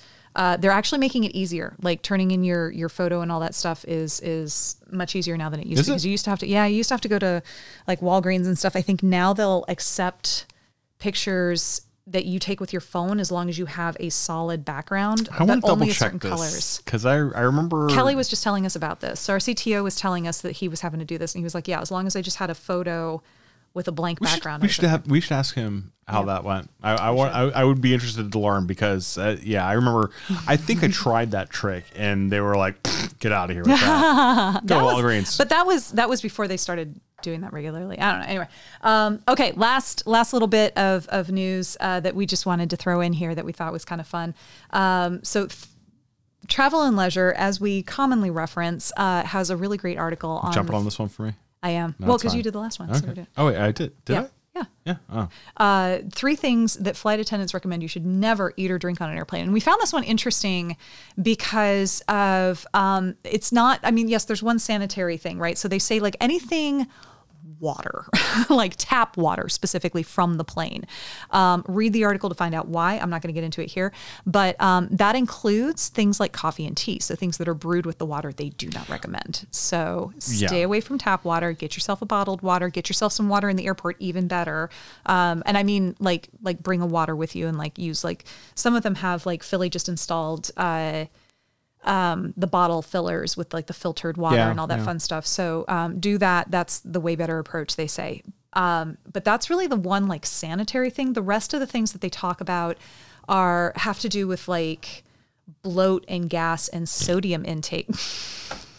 I'm so glad you downloaded that. I didn't download anything. We did this on our own. Moving on. Oh my God. Is that you or is that Alex? That's me. Yeah, hold on. That's amazing. Had to make it a little louder. I'm dying. Yeah. So the other things that they recommend: stay away from Bloody Marys because of the sodium content. What was the other one? Oh, anything that has broccoli, onions, red meat, anything that has like gas-inducing qualities to them. Try to stay. Would you stop? Try to stay away from that kind of stuff.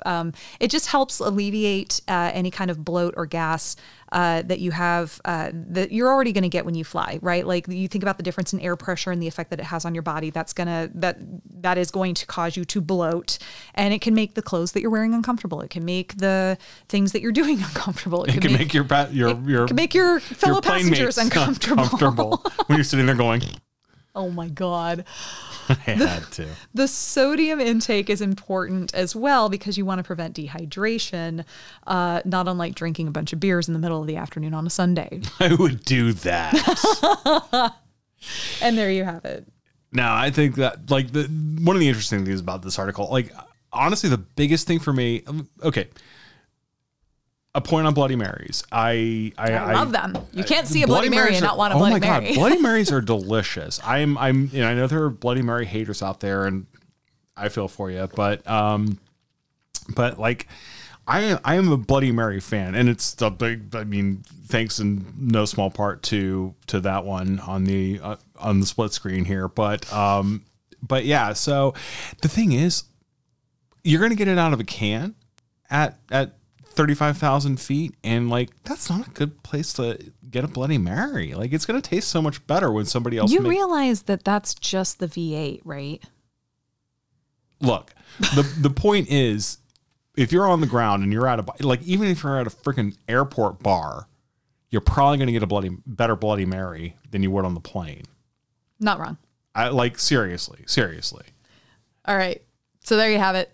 News of the week of sorts. Things to report. Whoa. You had more? I had one more. You had more? About Bloody Marys? Am I bringing you to, no, not about Bloody Marys. My apologies. We're supposed to do this whole comment thing. You're fine. You're good. I thought you were. No, my bad. The thing that really like got me about this article was the fact that I had no idea that like coffee and tea came out of the tap. Yeah, that kind of freaked me out a little. That was like, really? Mm-hmm. Like you have a sign in airport bathrooms that says, "Don't drink this water." Right. So what water are we drinking? I mean, is that the same water? Is that what the article said? That's exactly what the article's saying. See, I told everyone to read it because I forgot. I didn't want to get into it. I didn't want to admit that I forgot. That's exactly what the article. Okay, this is why she didn't want me to bloviate on this particular topic. By the way, look up bloviate. It's a great word, and I use it a lot. Yeah, no, they actually take the water out of the tap is what flight attendants are alleging here. And we don't know what flight attendants, by the way. So like, that's don't true. Come they're after just them like, because they're just like flight attendants. Yeah, so like, that's at Travel and Leisure. But general. anywho, yeah. And I was just like, are they serious? Because there's a freaking sign that said, don't do this. Don't drink this. Don't drink this stuff.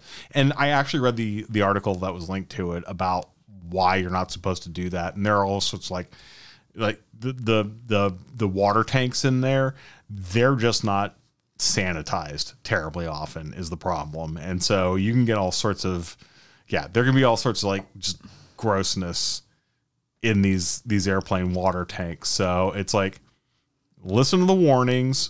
Number one. Number two, don't get coffee or tea out of there because I don't give a damn how much they're boiling that water. It ain't enough, kids. Number three, if you're going to drink some water, buy a bottle, bring a bottle, do whatever you got to do. But drink the water. Like drink water. Like, for damn sure. Absolutely drink water. Do not drink it out of a plane tap. 2 rules of TripBee. Be human and hydrate. Yes. Hydration actually helps with things like with being human. It does help with being human. 70% water. That and jet lag. True. Being dehydrated can actually contribute to bad feelings of jet lag. Bad. And jet lag, just for the record, keep this in mind. Like the rule of thumb on jet lag is a day for every hour difference. So if you're traveling 7 hours difference, you're going to need a week. Oh, bollocks to that. I'm telling you. And it's not, no, it depends on, there are caveats to that. It depends on which direction you're going. It depends on how long it took you to get there, like how able you were to acclimate before you arrived. Are you at altitude or not? Like there's things that play into that. Are you dehydrated, right? Like there's things that play into this. I get that. But like generally that is the rule. Or that is the equation to keep in mind there. That's interesting. Okay, all right. So, we'll have to get into this later on. But I really want to talk about this because we're already at an hour and a half, and I want to actually an hour. But, I figure we'll spend the last 20 minutes here. Not the first 13 minutes off. We were actually like that was pregame. Oh my good night. Okay, so do you want to do your segue sound? That's not it. No, that was not it. Really? I love that sound though. It's such a good one. I saw that. This is a family show. Excellent. All right. This is perfect for what we wanted to. So the last little bit we wanted to go on here about, hopefully this will be of value to a lot of you out there. Travel for spring break. We understand we are still, just as a reminder, folks, we are still in the throes of a pandemic. The stats on COVID deaths have not changed globally since the inception of this disease. No, sadly, Lord, I have not kept up. Yeah, it's pretty bad, but that's not going to stop people from traveling. I understand that. True. Get your vaccinations, kids. Get your get your Holy boosters. Crap. Take care of one another. Come on, let's do it. Take care of yourself. Take care of one another. Oh, you know what? That's Honestly, I'm gonna stop you. Are you gonna soapbox? No, I'm not gonna soapbox. Oh, no, okay. no. I'm gonna stop you for a quick. Well, I might soapbox, but no. Quick moment here. Yo, if you're on an airplane, probably a great idea to wear a mask. Probably a great idea to wear a mask. Like and I will cop to the fact that like in public, I hate wearing masks on planes. You do. I do. I hate it. I do it. I freaking hate it. And we're quadruple vax. Like we're not those people who are out there like, no, it makes you, poo rainbows or something. I don't know. What is it? Like, I don't care. Yeah, that's not even the point. Yeah, we're not anti-vax by any stretch of the imagination. Not even close. We got quadruple vax. And I'm like, you know what? If I go on a plane tomorrow, if I were to step on a plane, honestly, possibly ever again, I think I'm gonna put on a mask. I'm like, Yeah. I'm kind of at that point with even grocery store and Target and everything. And it's, you know, I know you're not crazy about wearing masks. I'm not gonna do or say anything about that. No. So I'm just I do like, it again. I do it. I just I hate it. Like that's my whole thing is like, I don't. I'm with everyone who doesn't want to wear a mask out there. I totally understand. It's a P and the A. It's politicized for no damn reason. And I wear glasses. I mean, hell, it just gets. I wear earrings. Breath I am all a up in my woman face. of fashion, sir. Like I mean, regardless, like it doesn't matter. It doesn't matter. The whole point is. Yeah, it's P and the A, and yeah, we hate it, and yeah, we freaking do it. But always remember, there are people out there who cannot get vaxxed, and what you're doing is you're protecting them as much as anything else. Well, I mean, and you're on a tin can with like limited airflow and everything, and just let's quash that rumor. That's actually not true. The airflow on airplanes is actually very, very good. It's actually better. Oh, than that's right. They have like in really places crazy like grocery filtration. stores. Yeah. Yes. So you're talking about filtration levels that you don't get. Ironically, the air on airplanes, very clean. The water, less so. But that's why you use soap. But definitely, like, do please remember that as we're talking about all of these things. We're just putting that caveat out there because this hasn't actually gone anywhere, even though it's just not in the news as much as it was. Or we're just all freaking exhausted of it. I get Oh it. my God, yeah, like Lord have crisis mercy. exhaustion. Yo, but It's anyway, real. It's real. Anyway, so yeah, given that there is an expectation that people will be traveling for needing to get out of their homes, needing to get out of their environments, needing to get out of the snow or the cold or what have you and go somewhere else. We anticipate that many of you will be participating in that grand tradition of spring break. And in the annual doing migration, so, as it were, in doing so, we wanted to just throw out a couple of just thoughts, recommendations that we had around this whole thing. Now, again, we don't personally have kids. We have family who have kids. We have wonderful niece and nephews, and we have traveled with them, and we love traveling with them. They're amazing kids. And we have been kids who have traveled, so we get it. So definitely, there are places that people go because they're easier and they're family friendly, and they do the thing. One of those big ones being Florida. So we had some thoughts around Jim, of course, being from Florida. He is our local Florida expert, born and raised in Tampa, 35 years. He lived there. So he's got some insights, particularly around that part of the state. for sure. So one of the things that we wanted to mention around that was, what were some things that people could do if you were one of the anticipated 1.5 million people or so who are going to be descending on the Panhandle State? Did I say the Panhandle? The Sunshine State. Why did I say Panhandle State? Don't ask. It's got a panhandle. It has a panhandle. panhandle. I just get so excited about panhandles. I don't know what my problem is. Florida's like one of those states. I am a Like cook. interestingly, the shape of Florida always looks like to me like you can just grab it between Pensacola and Tallahassee and just go. Just flip the pancake. I'm not even kidding. That's always been my conception of it. Yeah, it kind of looks like a penis to me. To you and everybody else. Like, seriously, there's so many people who have made that. Like, that was Gallagher's joke 40 years ago. I'm not even kidding. No doubt. We had a friend who did stand-up comedy, amateur stand-up comedy nights, and he would talk about the Michigan versus the Florida. Like, sorry, it was the mitten versus the. It was a terrible joke, and it cracked me up every time because I am very immature. Anyway, so. Regardless, but going to Florida, there are the typical, like, we get, go to Disney World, go to Universal Studios, go hit Orlando and see all the great, and truthfully, like, that's fun. Like, I love Disney World. I like Universal. There are things about Universal that I really like, but I don't love it as much as I really enjoy Disney World. When I left, like, I did not, when I was a resident of Florida, oh my goodness. No, when I left, when I was living in Florida, I was kind of like Disney World, no lie, and like going back there, especially going back there with the nieces and nephews. I was like, oh snap, this is really actually pretty fun. What cracks me up about this is that you and I went with the niece and nephews, and the kids weren't even the most fun part of it. It was like you were having the time of your life. Yeah, it was bonkers. They made me go on the rock and roller coaster, and I was freaking terrified. And then we went, and then we got to the end of it, and they were like, "How are you doing?" And I was like, "All right, I want to go on that again." Yeah. That was a good time. It took you so long to get on a roller coaster. So too, bad. But, like, yeah. So bad.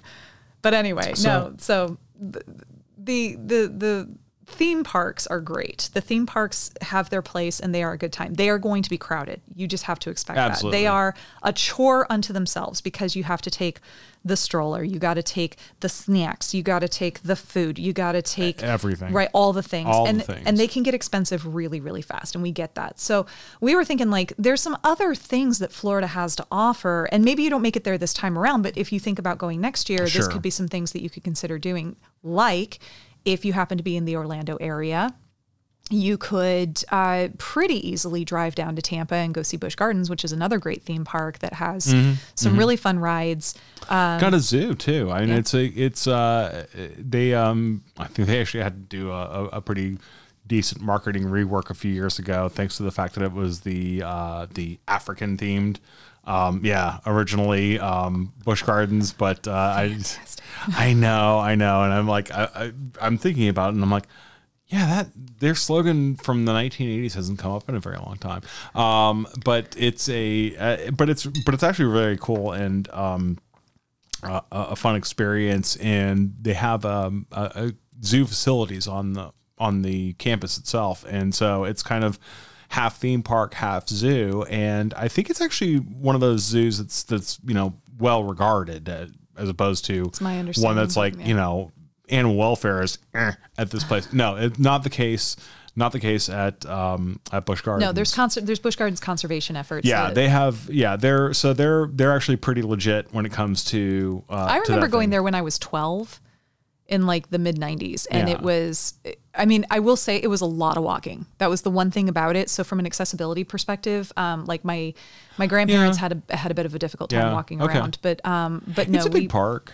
It's a big park. It's not Disney size, but it's definitely not a small park, but it's a fun park. Lots of roller coasters and everything. So if you're into, and you're not going to be waiting in line like you are at Universal and Disney. No, and it's not as expensive. Very true. It's again, love you Disney, love you Universal, Do we though? But I mean, no, we do, especially if they want to give us money. But it's not worried about it. But it's like it's one of those things where it's just like sometimes it's not within the budget. So that's a Busch Gardens is a really fun one to check out there in Tampa Bay. The other recommendations really though, there are lots of beaches and everything. And if you're a snowbird, good Lord, I can totally understand wanting to get out of, especially this winter. Philadelphia, like I don't know how many listeners we even have, but I don't know how many are in the Mid-Atlantic region, which has just been rain and bullshit for the entire, I said it, for the entire winter, and wind. 40 degrees, rain and wind is just like every morning. God's F you to everybody. Yeah, every morning it's a Google, tell me the weather, and it's 37 degrees outside, but it's a feel like of 28. Yeah. Farking hell, are you also serious? rain? Yeah, rain. And so it's been absolute garbage. So but the it's beaches, for sure. When it comes to the beaches, of course, you got the big ones. You got Daytona Beach, you got South Beach, you got Key West is actually very, very big. For also quite for spring expensive break. though, from my understanding. I've heard that it's very. I've looked into it. It's a smaller airport, so it's like getting a flight into Key West can be a bit expensive. And the drive down there is not short. No, it's what 2-3 hours to Miami. Easily. Okay. Yeah, I've never actually been from Florida. Never actually been. And Miami's 6 hours from Orlando. Yeah. So 4 hours from Tampa. Yeah. But the places around the state that you can get to from places like Orlando. Well, even in a couple hours. You even go to one of my favorites is Fort DeSoto Park. If you want to go to a beach that's like semi wilderness and you don't have freaking hotels and condos and stuff like that everywhere. Check out Fort DeSoto Park. That's a good personal recommendation. Now, it's Sarasota Beach. Oh, I'm sorry. Anna Maria is nice. No, that's like that. Wait, is Anna Maria part of Sarasota? It's in Bradenton. So it's Manatee County, but it's close. Like it's Sarasota. Sarasota Bradenton is just south of Tampa Bay, but it's one of those places where it's because of the bay between the cities. It's tricky and tricky to get to, but But yeah, like Anna Maria Island's a really great one. But and you can eat pancakes on the beach. It's really you can fun. eat pancakes on the beach. It's like the thing to do. Yeah, so that's a great one. You can see the sunset there on the Gulf Coast. You can see the sunset on the East Coast. You can see the sunrise, and yeah, the East Coast is nice. But again, you're just going to run into so damn many people in so many cases. Again, 1.5 million people are going to Florida, and a lot of them are headed like Daytona and South Beach, and even Fort Walton, I think I mentioned in here. And it's nice. Like those are really nice locations, and if you can find a spot that's a little more secluded from one of the others. But like the Panhandle beaches was always a big thing to me. I love the Panhandle beaches. Yeah, getting out of these like larger cities and getting into one of these places is a really cool thing to do. So we covered theme parks, we covered beaches. Those are kind of like the main things that people really go to Florida for. But some of the things that I think people miss that are great to check out. If you go to Tampa, for example, go see a hockey game. Shoot, if you go to Miami, go see a hockey game. Cheaper. Sorry. Just kidding. We love you, Panthers fans. Sort of. We do. That's actually, if you're a hockey fan, we're a fan. Yeah, of yours. exactly. If you're a hockey fan in Florida, that's really all we care about. We're tight. Yeah, we're for sure. fam. But like, salute. But people do that all the time with the sense of, oh well, hockey's not really okay. Fine, whatever. You know what? Go see a hockey game, especially go see a Lightning game, and tell me if you still Florida feel that way. There. The Panthers Florida will is get there. absolutely going to. I mean, here's the thing: is they have a rabid fan base, but their stadium is in the middle of nowhere. Like Sunrise, Florida is not exactly easy to get to from Miami, and traffic can be kind of a bear. It's not even easy to get to from like Fort Lauderdale. It's not. So, I mean, it's kind of like a weird location. I think that's really the most prohibitive element of it. It's backed up against the Everglades. But the fan base, oh my good Lord. I'm sure you could hit a sports bar anywhere and watch the game from there and watch everyone go nuts. You know, if you're in South Beach, go hit up a sports bar and watch the game with people and just watch them go crazy and have a good time. But Tampa, especially, if you can get to Amalie Arena and go see a game up there. That's a lot of fun. Not only that, if you're from the North and they're playing one of your teams. Sorry, that's my team. But if they're playing one of your teams, you can probably go see a game there a little bit cheaper than seeing one at home. Like, or just at least go say, like, I saw, I don't remember who's upcoming. But Winnipeg is going to be there tonight. So like, I saw the Jets in Florida. Like, go home and tell your family about that, and they'll be like so jealous. I'm a little ambivalent when it comes to encouraging outsider fans. I know, but it's still money that they're spending. It's fair. It's fair. Well, the state's like, give us your money, and hell, the team is like, give us your money. I don't care. Go root for your team. Go do what you do. Go be passionate and have fun. Or go just watch your team get beat. Or just go see two teams you don't give a flip about, and go have a fun hockey game. Get into hockey. And be like, I saw a hockey game in Florida. Like, that's still not a big thing that people do. Other things that you can do. There are other sporting events happening right now. Spring training. There you go. Spring training is a big one. There you go. Lots of people will come from miles around to go see their spring training games. I know the Phils, now our local team, they spring train over in Clearwater. You got George Steinbrenner Park in Tampa. George Steinbrenner Park in Tampa. Are there any Yankees fans? Is that like a big thing, or do the Yankees have a large following? Wait, I thought. What's the Yankees? I thought it was just the Mets. No. I think there's another team up there. Oh my God. Eric right now is like beating his computer, having up. a full on brain hematoma. Oh my goodness. That Eric, we kid. We love you. Holy crap! The only time we're being serious is when we're denigrating the Cowboys. Glossing. Moving on. So we have that. Okay. So other things that you can do. Cocoa Beach. You can go to Cape Canaveral. You can go check out the NASA Center. Oh my God. It is amazing. And the one time I went there when I was a kid, the hangar was open and you could see the shuttle inside the hangar. It was amazing. Snap. That's awesome. Yeah. And they don't do that often. That was really cool. Yeah. They were moving the platform over to it to like move it to another hangar or something. So it was like a whole big deal. Yeah. It was fascinating. Those crawlers are like crazy. So cool. And they go like their no top speed miles per Their hour. top speed is 2 miles an hour. I remember that from that trip. And that's like that that's, was like that's one of the facts I took pedal away. to the metal. That's it's like nuts. But yeah, you got the Kennedy Space Center there, Yep.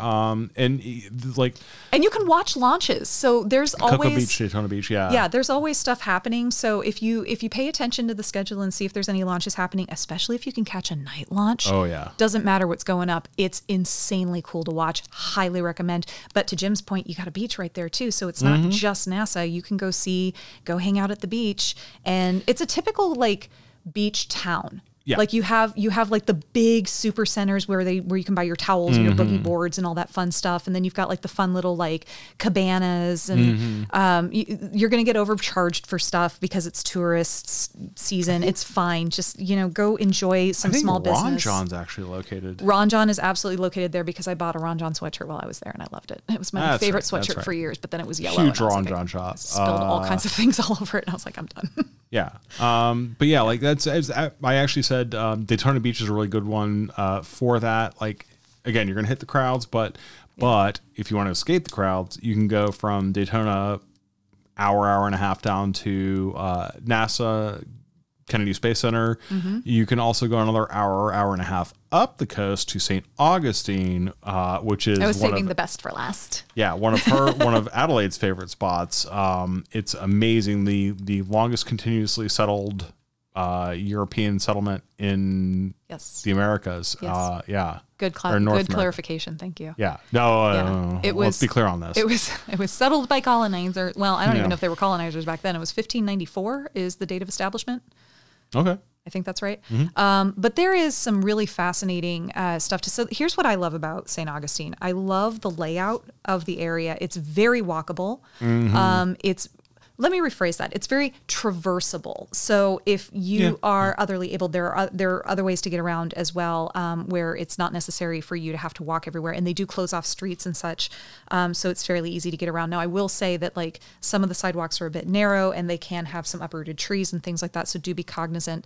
But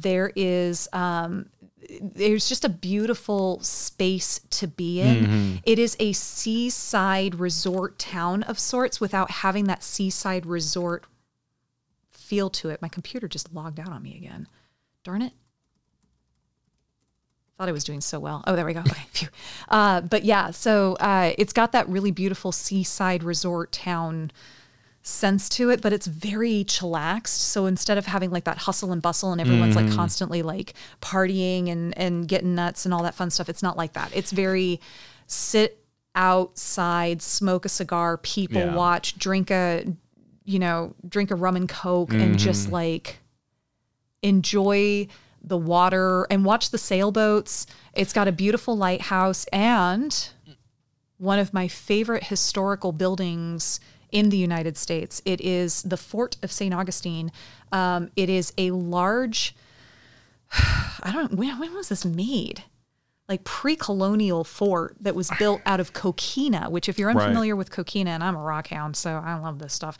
Coquina is a rock that is created when seashells and sand and other particles are compressed into a stone. It is both porous, but also very hard, like simultaneously. So it's very easy to like turn into certain things. So they used it as bricks to build this building. Now, what's fascinating about the building is black. Coquina is pink. So when you see the building and you're like, well, this building's black, it doesn't look like coquina. That is because of pollution. So it is a very dirty building, but it is a stunning edifice. So when you get in there, they have guards dressed in traditional clothing from the era. They'll tell you everything you want to know about the space.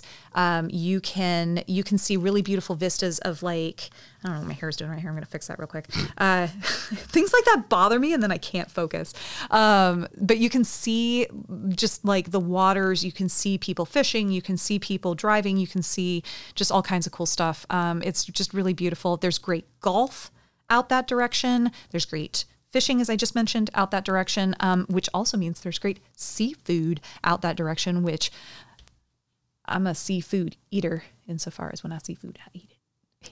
Terrible. I am funny. By the way, it's the Castillo de San Marcos National Monument. Merci. De rien. Wait, that's French. It is. why I don't do accents and speaking other languages. It's But just not very good. that's Florida. So because again, we had some things. Oh, and the last thing I wanted to point out about Tampa that I love, and you can probably get this in other places. Tampa is relatively close to a lot of natural things that you can get to. So take a look at, there was one year my family and I found a place that does zip lines, but also bicycle tours. So it's a zip line bike, but it doesn't zip. You actually pedal it and you go over the swamps and you can see the alligators below. That and was you can, wild. That was fun. That was a good time. Like you didn't see a lot of wildlife, but there were a lot of birds. The insects weren't bad. I was very pleased. Like we went, I think it was this time of year, I think they would be okay. You're probably okay this time of year. If you get any later, you're probably going to be swamped with mosquitoes. Yeah, Pun intended. If you're into lots and lots of heat and humidity, go after May. Go between May and October. If you're not feeling that piece, November through April. As it were. Definitely the time to go. But yeah, so look at things like that. Homosassa Springs is amazing. If you want to see lots of wildlife, go check them out. They actually are a natural reserve. Dali Museum in St. Petersburg. Dali Museum in St. Petersburg. Oh, yeah, that's a good one. Our second date. That was our second date. That was our second date at the old Dali Museum, which was actually just a building at the end of a runway at the regional airport. It was very strange. That was a very, They've built a much more impressive building since then. This new building's amazing. It's incredible. Like it's built to withstand a Category 5 hurricane. But it's also just beautiful to look at. And when you get inside, you see like the double helix staircase. Mm-hmm. I mean, they really knocked it out of the park. If you're a fan of Dali, like definitely check this out, which I am. So like by all means. So yeah, Homosassa Springs, go check out the manatees. There's plenty, like the electrical plant, actually, they like to come into the warmer waters. If it's particularly cold for any reason, then they'll come up and you can see them just right there under the surface doing their thing. It's super fun. Cool. So that's our Florida recommendations. Now, what if you're not Florida bound? We have a couple of thoughts around that. We do. Yes. I was actually going to see if you wanted to maybe hold off on this. We can hold off on this. I think that's fine because you want to hit it next week. I think so. Maybe. I think so. You can flesh this piece out a little bit. I could do that. That's fine. Okay. You talking about the not Florida or what to consider for next year? Yeah. Either or. Oh, okay. Both. I mean, both. Sure. We'll do the thing. Okay. So we hit the Florida stuff this week. Next week, get our recos for spring break where it's not Florida. It's not Florida. And there are other places in this world, believe it or not, and even some that are close by that you can get to that kind of do a little counter programming there. I think these are all going to fall under next year because I think we're already at spring break time. Tomorrow. I'm not. That's unconfirmed. That's unconfirmed. It depends on where you're. Yeah, it depends on where you are. But Fair. like I think first week of April, I was seeing in some school calendars. Holy mother. Okay. All right. Well, stay tuned next week. Come back and we'll give you some more recommendations for stuff. For sure. All right. Yeah. So at that, I mean, we're really pushing 2 hours right here. So that's because we're awesome. That is because we're awesome. We have a lot to say. We have lots to say. It's good stuff. Lots and lots to talk about. Yeah. This is good. Really great that way. Well, thank you, Jim, for everything. But seriously, you're amazing. Can't tell if this is sarcasm. I'm not being sarcastic. Okay. No, seriously, you're amazing. Thank you. All right. This sounds good. I'm here for it. So yeah, it's about that time. We should start wrapping it up, and it's been a fun little thing here that we've done. Fun little TripBee moments to share with you. Doing. I know, right? I'm all over the map here. Very slowly. Very slowly moving this up. Can you hear that in the background? Yeah. So here's what I want you to do. Now that you've stuck with us for 2 programs and more coming up, we got to tease what we're doing next week. Why don't you like and subscribe here on YouTube? You can find us at patreon.com/TripBee. Don't forget soundcloud.com/TripBeeTravel. Building out our page, blog.trippbee.com. I would also like to leave you with this inspirational quote. There are 2 ways of spreading light: to be the candle or the mirror that reflects it. Thank you, Edith Wharton. Don't forget to go out and have an adventure.